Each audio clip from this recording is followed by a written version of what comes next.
मोर्चा की बैठक खत्म। महतारी हुंकार रैली को लेकर बनी रणनीति। रैली में 1 लाख महिला कार्यकर्ताओं को शामिल करने का लक्ष्य। केंद्रीय मंत्री स्मृति ईरानी भी रैली में होंगी शामिल। बीजेपी राष्ट्रीय महिला अध्यक्ष वनाती श्रीनिवासन भी होंगी शामिल। 11 नवंबर को बिलासपुर में महतारी हुंकार रैली होनी है। रायपुर से बड़ी खबर, रैली में 1 लाख महिला कार्यकर्ताओं को शामिल करने की बात कही जा रही है। केंद्रीय मंत्री स्मृति ईरानी भी इस रैली में शामिल होंगी। 11 नवंबर को बिलासपुर में हुंकार रैली होगी। रायपुर से बड़ी खबर, बीजेपी महिला मोर्चा की बैठक खत्म हो गई है।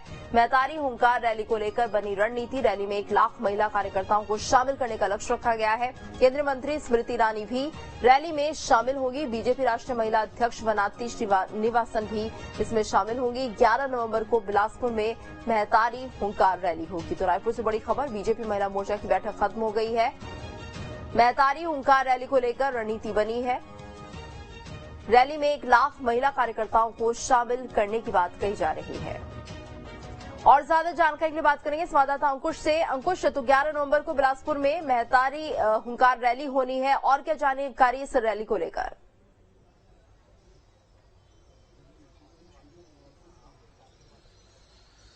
देखिए गीतू, महतारी हुंकार रैली की जो रणनीति है वो काफी लंबे समय से चल रही है और अब उसकी डेट फिक्स हुई है कि 11 नवंबर को बिलासपुर संभाग में भारतीय जनता पार्टी की महिला मोर्चा जो है वो काफी बड़ा एक प्रदर्शन करने जा रही है। प्रदेश सरकार के चुनाव के दौरान, या यूं कहा जाए कि 2018 विधानसभा चुनाव में कांग्रेस पार्टी ने जो अपने मैनिफेस्टो में जो वादे किए थे, उन वादों को याद दिलाने के लिए, और सबसे महत्वपूर्ण वादा शराबबंदी को लेकर ये पूरा प्रदर्शन किया जाएगा। और उसके अलावा प्रदेश में जो बढ़ती हुई अपराध की घटनाएं हैं और बिगड़ती हुई कानून की व्यवस्था है, उसको विरोध बीजेपी महिला मोर्चा यहाँ पर करती हुई नजर आएगी। और स्वाभाविक है, आने वाले समय में चुनाव है और चुनाव के मद्देनजर ये इस तरीके का जो प्रदर्शन है वो काफी अहम हो जाता है, क्योंकि इसमें लक्ष्य रखा गया है कि करीब 1 लाख महिलाओं को जोड़ा जाएगा। 1 लाख महिलाएं जब एक साथ प्रदर्शन करेंगी तो कहीं न कहीं सरकार पर दबाव बनाने की पूरी कोशिश होगी। और जो केंद्रीय मंत्री हैं स्मृति ईरानी और भारतीय जनता पार्टी की जो राष्ट्रीय अध्यक्ष हैं वनाती श्रीनिवासन, वो भी इस पूरे आंदोलन का हिस्सा बनेंगी। प्रदेश भर की महिलाएं जो हैं, या यूं कहा जाए कि भारतीय जनता पार्टी से जुड़ी हुई सारी महिलाओं को एक जगह पर एकत्रित करने की कोशिश है। प्रदेश सरकार के खिलाफ सीधा ये पूरा प्रदर्शन रहने वाला है।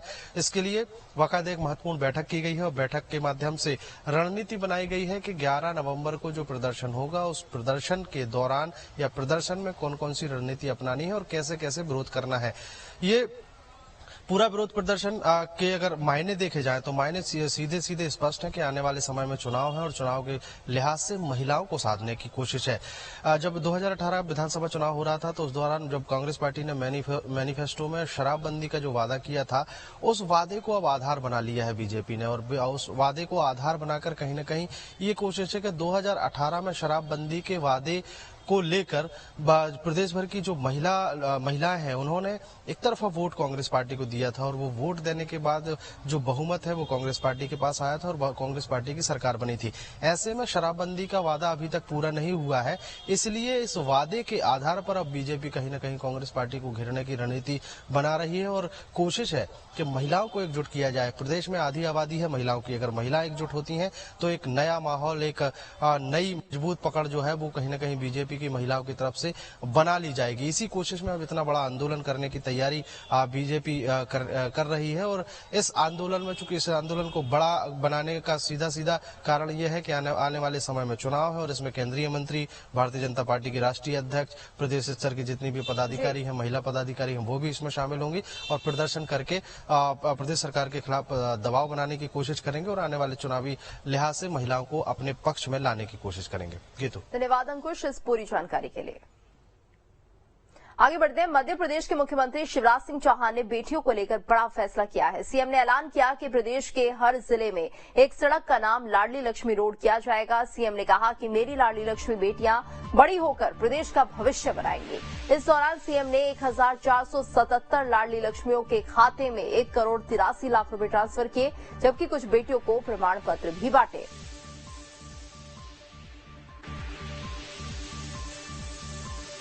तो आज वो जो लाडली लक्ष्मी 2 है, आज उसका पैसा डाला है, इसके पहले का तो डल ही रहा था। लेकिन एक बात और मेरी प्रिय बेटियों, देखो तुम मेरे हृदय में निवास करती हो मेरी बेटी। और सच में मैं आज कह रहा हूं, अंदर से, दिल से कह रहा हूं कि मैं अपनी जिंदगी की सफलता मानता हूं कि मैं अपनी बेटियों का कुछ भला कर पाया, लाडली लक्ष्मी योजना बना दी। एक और संकल्प पैदा हुआ कि बेटियों के राह में कोई बाधा नहीं आने देंगे, और मेरी बेटियों चाहे यहां बैठी हो, चाहे प्रदेश के किसी गांव में बैठी मुझे सुन रही हो, जो छोटी छोटी बेटियां नहीं समझ सकती, उनके मम्मी पापा मुझे सुन रहे होंगे, आज मैं ये वचन देता हूं कि अगर मेरी बेटियों का एडमिशन नीट के माध्यम से, जेई मेंस के माध्यम से, क्लेट के माध्यम से, अन्य किसी प्रतिस्पर्धी परीक्षा के माध्यम से, मेडिकल कॉलेज में, चिन्हित इंजीनियरिंग कॉलेज में